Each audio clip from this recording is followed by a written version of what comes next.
দেশের কর্মীদের সদস্যদের হতাশ বলতে কিছু নেই, কারণ হতাশের বিপরীত হলো ভরসা। আল্লাহ রাব্বুল আলামিন হতাশের বিপরীত শিখিয়ে দিয়েছেন ভরসা করার জন্য। লা তাকনাতু মির রাহমাতিল্লাহ। তাহলে ভরসা থাকতে সেখানে হতাশের জায়গা দিব কেন আমার অন্তরে? হতাশের কোনো কারণ নেই। হজরতে নূহ আলাইহিস সালাম 900 বছর দাওয়াত দিয়ে কয়জন সদস্য পাইছে?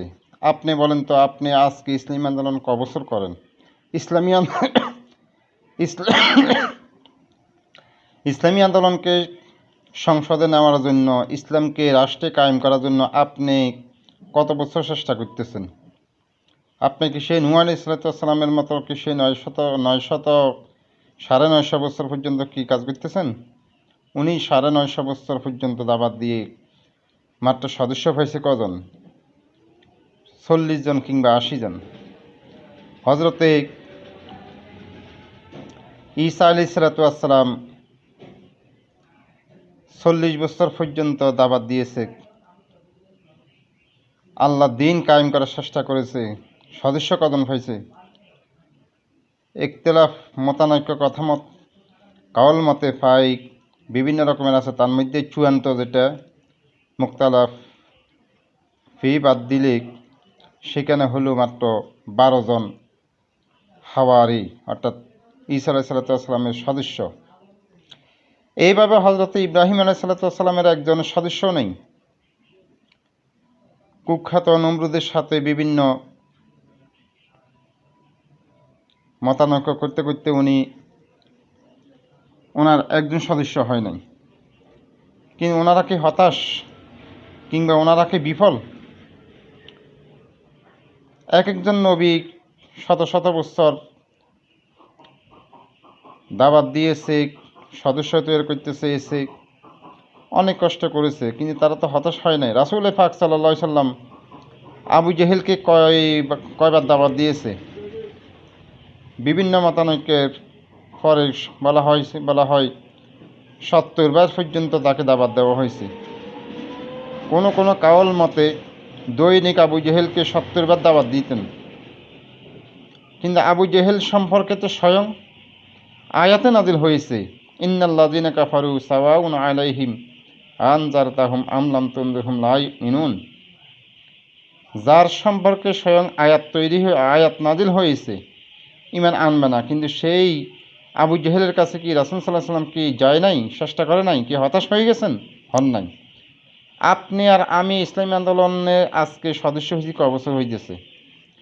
আমি আর আপনি ইসলামী আন্দোলনের সদস্য হইয়া ইসলামী আন্দোলনকে রাষ্ট্রের সংসদে নিব, রাষ্ট্রীয় পর্যায়ে বাস্তবায়ন করব, এই চেষ্টার জন্য আমি আর আপনি আজকে কত বছর কাজ করতেছি। এত সকাল হতাশ হবার কারণ কি? কোনো কারণ নেই। আজকে তারা নির্বাচন করতেছে, তারা জয় হয় নাই, জয় হবে না বলছে কি?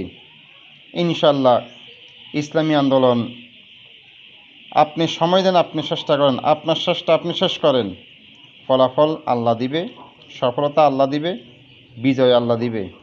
বিজয় তো আপনার কাজ নয়, আমার কাজ নয়। সফলতা তো আপনার কাজ নয়, আমার কাজ নয়। আপনার কাজ হলো চেষ্টা করা। আপনি যদি বুঝিয়ে থাকেন ইসলামী আন্দোলন সঠিক একটা দল, ইসলামের পক্ষে, তাহলে সেখানে আপনি ইসলামী আন্দোলন ক্ষমতা যায় না, ক্ষমতা আসবে না, এই দল করি লাভ নাই, এই সংগঠন করি লাভ নাই, এ কথা আপনার মনে আসবে কেন? আপনি তো লাভের লাই আপনাকে আসতেছেন না। আপনি তো এই সংগঠনটা ইসলামের জন্য একটা পথ প্রদর্শক, ইসলামের জন্য একটা পথিক, এই চিন্তা ফিকির করি এই বোঝা পাওয়ার ভিত্তিতে আপনি ইসলামী আন্দোলন কাজ করতেছেন। তাহলে সেখানে তারা ক্ষমতা চাইলে আপনি সদস্য থাকবেন, না হলে থাকবেন না কেন? এরকম হতাশ হওয়ার প্রয়োজন নেই। ভরসা করেন, আল্লাহ পাক সফলতা দিবে। আল্লাহ পাক আমাদের সবাইকে তৌফিক দান করুন। ইসলামী আন্দোলনের সাথে থাকবেন, কাজ করবেন, ইসলামী আন্দোলনকে এগিয়ে দেওয়ার চেষ্টা করবেন। সকলে ভালো কামনা করে সকলে চ্যানেলটি সাবস্ক্রাইব করবেন, লাইক শেয়ার করবেন। আল্লাহ হাফেজ।